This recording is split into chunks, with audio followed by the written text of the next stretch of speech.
আসসালামু আলাইকুম প্রিয় শিক্ষার্থী বন্ধুরা, আশা করি তোমরা অনেক ভালো আছো। দেখো, বোর্ডের মধ্যে তোমরা একটা ক্রিয়েটিভ কোশ্চেন দেখতে পারতেছো। এই ক্রিয়েটিভ কোশ্চেনটা আমি এখন তোমাদের একটু বুঝিয়ে দেওয়ার চেষ্টা করবো ইনশাআল্লাহ। খুবই গুরুত্বপূর্ণ, তোমরা একটু মনোযোগ সহকারে শুনলে এই সেম কোশ্চেনটাই পরীক্ষায় আসবে, ঠিক আছে? হয়তোবা একটু নাম্বারগুলো চেঞ্জ হতে পারে, তবে প্যাটার্নটা অবশ্যই সেম থাকবে। তো তোমরা একটু মনোযোগ সহকারে শুনলে অবশ্যই খুব ভালোভাবে পরীক্ষায় আনসার করতে পারবে। দেখো এখানে কি বলা আছে, নাম্বার 1 সিএল বাই সিএল কোশ্চেনগুলো সলভ করবা, কোনো সমস্যা হবে না ইনশাআল্লাহ। নাম্বার 1 যে ক্রিয়েটিভ কোশ্চেনটা এখানে বলা আছে অবজার্ভ দ্য নাম্বারস, অর্থাৎ এখানে যে নাম্বারগুলো দেওয়া আছে এই নাম্বারগুলোকে একটু দেখো, 57, 93 এন্ড হচ্ছে 144। তো এখানে আমাদের প্রথম যে কোশ্চেনটা দেখো কি বলা আছে, express 144 in the terms of prime factors, অর্থাৎ 144 যে নাম্বারটা আছে এই নাম্বারটাকে আমাদের কি করতে হবে, প্রাইম ফ্যাক্টরে কনভার্ট করতে হবে, ঠিক আছে? তো দেখো আমরা সাধারণত এটা জানি যে কিভাবে এটাকে সলভ করতে হয়। 144 এর প্রাইম ফ্যাক্টর গুলো যদি তুমি পেতে চাও তাহলে তুমি কি করবা, 144 কে তুমি প্রাইম নাম্বারস দ্বারা কি করবা, ডিভাইড করবা। অবশ্যই প্রথমে তোমাকে কি করতে হবে, 2 দ্বারা চেষ্টা করতে হবে, ডিভাইড করতে হবে। কারণটা হচ্ছে 2 হচ্ছে আমাদের ফার্স্ট প্রাইম নাম্বার, তাই না? যদি 2 দ্বারা না যায় তখন তুমি কি করবা, 3 দ্বারা ডিভাইড করবা। তাহলে আমরা প্রথমে 2 দ্বারা ডিভাইড করলাম 144 কে, আনসার হচ্ছে 72। 72 কে আবার 2 দ্বারা ডিভাইড করো, আনসার হচ্ছে 36। 36 কে 2 দ্বারা ডিভাইড করলে হচ্ছে 18। 18 কে 2 দ্বারা ডিভাইড করলে হচ্ছে 9। 9 কে দেখো এখন আর 2 দ্বারা ডিভাইড করা যাচ্ছে না, তো আমরা এখানে এসে 3 দ্বারা ডিভাইড করব, আনসার হচ্ছে 3। আমি এখানে যে নাম্বারগুলো দ্বারা ডিভাইড করছি সবগুলো হচ্ছে প্রাইম নাম্বারস, 2 and 3 হচ্ছে কি প্রাইম নাম্বারস। তাহলে আমরা 144 কে লিখতে পারি 2 into 2 into 2 into 2 into 3 into 3। এটা হচ্ছে আমাদের 144 এর কি in terms of prime factors। ওকে, এবার আসো নাম্বার 2 তে দেখো কি বলা আছে, find out the LCM of the given numbers। এখানে 57, 93 and 144 যে নাম্বারটা দেওয়া আছে এই নাম্বারগুলো আমাদের কি করতে হবে, LCM বের করতে হবে। তো আমরা এখানে LCM এর জন্য যে ইউক্লিডিয়ান যে মেথডটা সেটা ব্যবহার করছি, STR মেথডটা। তো 57, 93, 144 নাম্বারগুলোকে আমরা সিরিয়ালি অ্যাসেন্ডিং অর্ডারে লেখার পরে দেখবো যে এই তিনটা নাম্বারকে, নাম্বার আছে তিনটা, তার মধ্যে আমাদের এমন একটা নাম্বার সিলেক্ট করতে হবে যেটাতে মিনিমাম 2টা নাম্বারকে ডিভাইড করা যায়। তো দেখা যাচ্ছে এখানে 3 দ্বারা সবগুলোকে ডিভাইড করা যায়, তো আমি এখানে 3 সিলেক্ট করছি। তবে এখানে 2টা সিলেক্ট করাটা কেন উচিত হবে না, কারণ হচ্ছে আমরা 2 দ্বারা মাত্র 144 কে ডিভাইড করতে পারবো, আর বাকি কোনো নাম্বারকে ডিভাইড করা যাচ্ছে না। তাহলে 3টা নাম্বার থাকলে মিনিমাম 2টা নাম্বারকে ডিভাইড করতে হবে এলসিএম বের করার জন্য, ঠিক আছে? আচ্ছা, এবার আসো 3 দ্বারা ডিভাইড করলাম 19, 31 and 44। এবার দেখো 19টা হচ্ছে একটা প্রাইম নাম্বার, 31টা হচ্ছে প্রাইম নাম্বার, আর হচ্ছে 48টা কি, এটা যদিও কম্পোজিট নাম্বার, তবে এই তিনটা নাম্বারের কোনো কমন ফ্যাক্টর নেই। এই জন্য আমরা আমাদের ডিভিশনটা এখানেই স্টপ, অর্থাৎ তুমি আর সামনে কোনোভাবে ভাগ করতে পারবা না, ডিভাইড করতে পারবা না। তাহলে এলসিএমটা কি হবে, তাহলে এলসিএম হচ্ছে এই যে 3, 19, 31 and 48 এর মাল্টিপ্লিকেশন। তাহলে LCM of the numbers 3 into 19 into 31 into 48 multiply করলে তুমি পাচ্ছ 84816। এবার আসো আমাদের থার্ড যে কোশ্চেনটা, এখানে দেখো কি বলা আছে, what is the maximum number that divides 57, 93 and 144 without any remainder। তো দেখো এখানে আমাদের ম্যাক্সিমাম বলা আছে, যদি আমরা কিওয়ার্ড ইউজ করি, প্রথমে আমরা কিওয়ার্ড ইউজ করব যদি আমাদের একটু ডিভিজর ডিভিডেন্ড থিওরেমটা বুঝতে অসুবিধা হয়।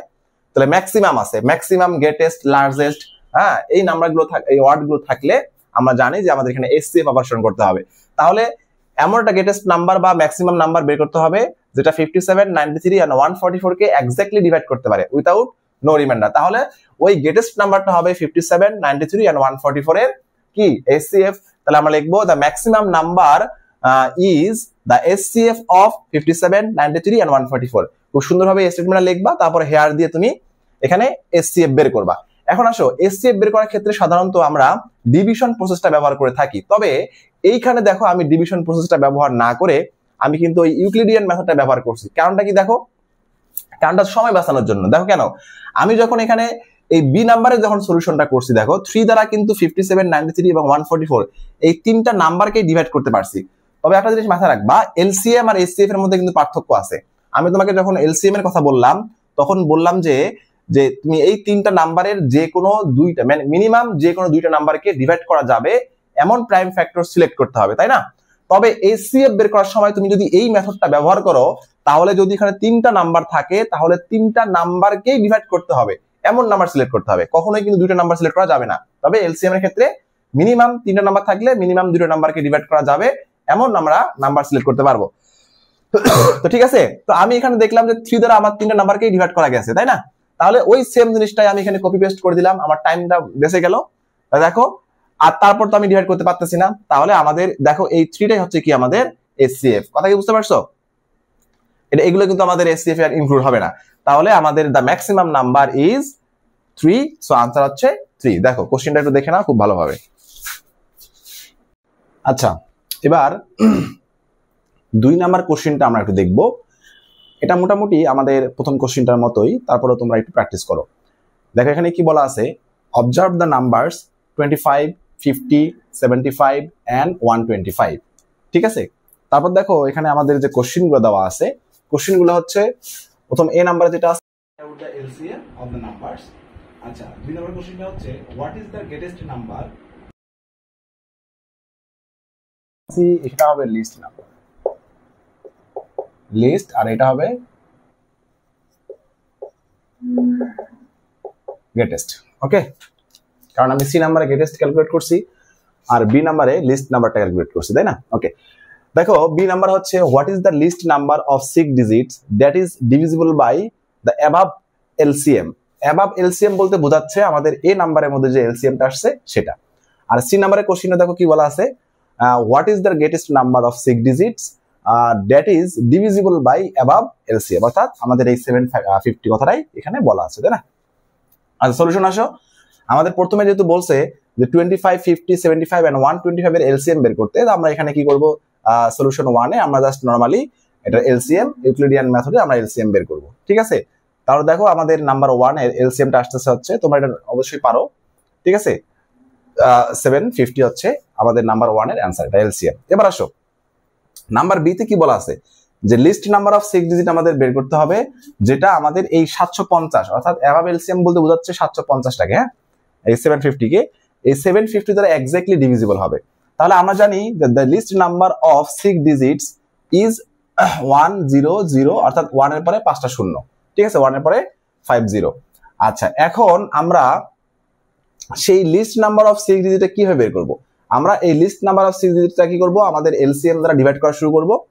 দেখা গেল যে আমাদের ডিভাইডের শেষে আমাদের এখানে যে রিমাইন্ডারটা আসছে সেটা হচ্ছে 250। রিমাইন্ডারটা কত আসছে? 250। অর্থাৎ আমাদের 6 number of least number of 6 digit যে নাম্বারটা ছিল 1 এর পরে 5টা জিরো, এটা আমাদের 750 দ্বারা এক্স্যাক্টলি ডিভিজিবল ছিল না, বাট আমাদের কি করতে হবে, সেই ডিভিজিবল নাম্বারটা খুঁজে বের করতে হবে। এখন আসো আমরা এইখানে কি নিয়মটা শিখছিলাম, যে আমাদের যদি এটা হচ্ছে আমাদের 6 ডিজিটের একদম লিস্ট নাম্বার, ঠিক আছে, তো এখন আমাদের যে রিমাইন্ডারটা যদি আমরা এখান থেকে মাইনাস করি, হ্যাঁ, মাইনাস করলে যে নাম্বারটা পাবো সেটা কিন্তু আমাদের 750 দ্বারা ডিভিজিবল হবে, বাট এখানে একটা সমস্যা হচ্ছে যে সেই নাম্বারটা আর 6 ডিজিটের থাকবে না, সেটা হয়ে যাবে 5 ডিজিটের। কারণটা কি? কারণ এটাই তো হচ্ছে 6 ডিজিটের লিস্ট নাম্বার, তুমি যদি 1ও মাইনাস করো সেটা 5 ডিজিটে চলে যাবে। এই জন্য আমাদের এখানে কি করতে হবে, অ্যাড করতে হবে। আমরা অ্যাড করে সামনের নাম্বার, পরের যে ডিভিজিবল নাম্বারটা সেটা নিয়ে আসবো। তো সেটা আমরা কি অ্যাড করব, দেখো আমাদের অ্যাড করতে হবে, তোমাদের বলছিলাম সেটা হচ্ছে এই 750 আর হচ্ছে এই যে 250, অর্থাৎ ডিভিজর এবং রিমাইন্ডারের মধ্যে যে গ্যাপটা, ঠিক আছে, এই গ্যাপটা আমাদের এখানে অ্যাড করতে হবে। তাহলে 750 আর 250 এর গ্যাপ কত? 500। তাহলে 500 যদি আমরা অ্যাড করি তাহলে আমরা পাচ্ছি 100500। এটা হচ্ছে আমাদের least number of 6 digit which is exactly divisible by 750। Okay, এবার আসো সেম প্যাটার্নে আমাদের গ্রেটেস্ট নাম্বারের ক্ষেত্রে দেখো, the greatest number of 6 digit হচ্ছে 6টা 9। আমরা কি করব, এই 750 দ্বারা এই 6টা 9 কে ডিভাইড করা শুরু করলাম। ওকে, দেখো শেষে গিয়ে আমাদের রিমাইন্ডার কত আসলো? 249। তার মানে 249 হচ্ছে আমাদের কি রিমাইন্ডার। এখন আমরা যদি কি করি, এই যে 6 ডিজিটের যে নাম্বারটা এখানে দেওয়া আছে গ্রেটেস্ট নাম্বারটা, হ্যাঁ, এখানে তো আমরা অ্যাড করতে পারবো না, কারণটা কি, এটাই হচ্ছে 6 ডিজিটের গ্রেটেস্ট নাম্বার। তুমি যদি 1 অ্যাড করো সেটা 7 ডিজিটে চলে যাবে, তাহলে এখানে মাইনাস করতে হবে। তাহলে কি মাইনাস করব? তাহলে আমরা এই যে রিমাইন্ডারটা আছে, এই রিমাইন্ডারটা যদি আমরা এখান থেকে মাইনাস করে দেই তাহলে তো আমাদের রিমাইন্ডার পরবর্তীতে 0 আসতেছে, ঠিক আছে। তাহলে so the greatest number of 6 digit that is divisible by the above LCM 750 is, তুমি 6 ডিজিটের গ্রেটেস্ট নাম্বার থেকে ওই রিমাইন্ডারটা মাইনাস করে পাবা 999750। এটা হচ্ছে আমাদের আনসার, ঠিক আছে। তোমরা খুব সুন্দরভাবে কোশ্চেনটা দেখে নাও, তারপর প্র্যাকটিস করো। এবার আসো আমরা 3 নাম্বার যে ক্রিয়েটিভ যে কোশ্চেনটা এটা একটু দেখবো।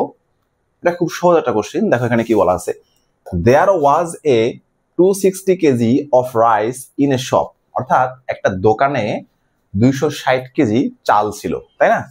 The shopkeepers sold 3/5 portion of his rice. সে কি করলো, তার যখন 260 কেজি রাইস ছিল, হ্যাঁ, সেখান থেকে সে 3/5 পোর্শন অফ রাইস সে সেল করে দিল। And the rest of the rice was kept equally in 4 sack. তারপর সে কি করলো, তার কাছে যে অবশিষ্ট যে চালটা রইলো সেখান থেকে সে কি করলো, 4টা স্যাকের মধ্যে, মানে 4টা তাকের মধ্যে সে কি করলো, সেই মানে 4টা পাত্রের মধ্যে সেইগুলো ইকুয়ালি সে চালগুলো রেখে দিল। ঠিক আছে?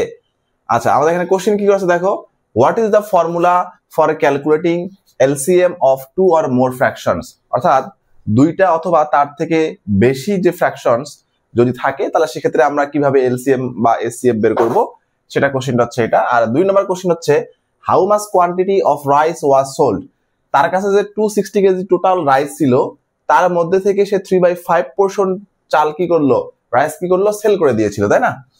তো সেটা এই 3/5 পোর্শন যে চালটা যে সেল করলো সেটা আমাদের 260 এর কত কেজি সেটা আমাদের বের করে দেখাতে হবে। আর 3 নম্বর কোশ্চেন দাও কি আছে, find the quantity of rice kept in 1 sack, মানে প্রত্যেকটা স্যাকের মধ্যে সে কত কেজি করে চাল রাখছিল সেটা আমাদের বের করতে হবে। দেখো নাম্বার এ আমাদের ফর্মুলা লিখতে বলছে, তো formula for calculating LCM of 2 or more fractions is given below. LCM equal হচ্ছে, যখন আমরা এলসিএম বের করব তখন আমরা ওই ফ্র্যাকশনের যে নিউমিনেটর গুলো আছে সেই নিউমিনেটর গুলোর আমরা এলসিএম বের করব, সেটা আমাদের থাকবে কোথায়, নিউমিনেটরে। আর ওই গিভেন ফ্র্যাকশন গুলার যে ডিনোমিনেটর গুলো আছে এই ডিনোমিনেটর গুলো আমরা এসসিএফ বের করব এবং সেটা থাকবে হচ্ছে ফ্র্যাকশনের ডিনোমিনেটরে। অর্থাৎ এলসিএম বের করতে বললে উপরে এলসিএম নিচে এসসিএফ, আবার যদি এসসিএফ বের করে উপরে এসসিএফ নিচে এলসিএম, ঠিক আছে? আর উপরে পার্টটা অবশ্যই নিউমিনেটরে হবে, নিচে পার্টটা অবশ্যই কি ডিনোমিনেটরে হবে। এবার আসো আমাদের বি আমাদের কোশ্চেন ছিল how much quantity of rice was sold, কত কেজি রাইস সেল করছে। আমরা জানি he sold 3/5 portion of total rice, সে 3/5 পোর্শন সেল করছে। আর টোটাল রাইস ছিল হচ্ছে আমাদের 260 KG, so he sold rice is equal হচ্ছে 3/5 পোর্শন অফ 260 কেজি। এই যে 3/5 পোর্শন অফ 260 কেজি মানে কি বলতো, তাহলে এখানে অপারেশনটা হবে মাল্টিপ্লিকেশনের মতো, তাই না? তাহলে এখান থেকে 5 দিয়ে যদি আমরা 260 দিয়ে কাটাকাটি করি তাহলে আসে 52, এবার 3 দ্বারা এই 52 কে মাল্টিপ্লাই করলে আসবে 156 কেজি। বুঝতে পারছো বিষয়টা? তাহলে সে সেল করছে 3/5 পোর্শন অফ 260 কেজি, আর যেহেতু এখানে অফ আছে তাহলে আমাদের এখানে অপারেশনটা হবে মাল্টিপ্লিকেশন, তাই না? তাহলে আমরা কাটাকাটি করে মাল্টিপ্লাই করে দিলাম, তাহলে আমাদের আনসার আসলো 156 কেজি। তাহলে সে 156 কেজি কি করছে, সেল করছে। এবার আসো 3 নম্বর কোশ্চেন হচ্ছে যে find the quantity of rice kept in 1 sack, মানে প্রত্যেকটা স্যাকের মধ্যে সে কত কেজি করে চাল রাখছে। তো তার আগে তো আমাকে বের করতে হবে যে তার কাছে চাল আছে কতটুকু, তাই না? তাহলে he had in total 260 KG, তার টোটাল 260 কেজি চাল ছিল, আর হি সোল্ড 156 কেজি। আমরা বি নাম্বার কোশ্চেন থেকে পেলাম, তাই না? আচ্ছা, এবার আসো এখন রাইস লেফট, মানে তার কাছে এখন রাইস কতটুকু আছে সেটা বের করতে হবে। 260 থেকে যদি আমরা 156 মাইনাস করে দিই তাহলে আসে 104 কেজি। এবার আসো নাও এই যে 104 কেজি চাল তার কাছে যে রয়েছে, তার কাছে এখন 104 কেজি চাল আছে, এই চালটা সে স্যাকের মধ্যে রাখছে 4টা স্যাকের মধ্যে ইকুয়ালি ডিস্ট্রিবিউট করে। তাহলে এই যে 14 kg rice was kept equally in 4 sack, rice kept in 1 sack, মানে প্রত্যেকটা 4টা স্যাকের মধ্যে যদি ইকুয়ালি রাখে তাহলে একটা স্যাকের মধ্যে থাকবে হচ্ছে, এটাকে আমরা 4 দ্বারা ডিভাইড করলেই পেয়ে যাচ্ছি। সো আমরা এটাকে 4 দ্বারা ডিভাইড করলাম 26 কেজি। তাহলে আমাদের আনসার হচ্ছে 26 কেজি। আশা করি তোমরা ক্লিয়ারলি বুঝতে পারছো, আবার একটু তোমরা নিজেরা দেখো তাহলে আরো ক্লিয়ার হয়ে যাবে ইনশাআল্লাহ।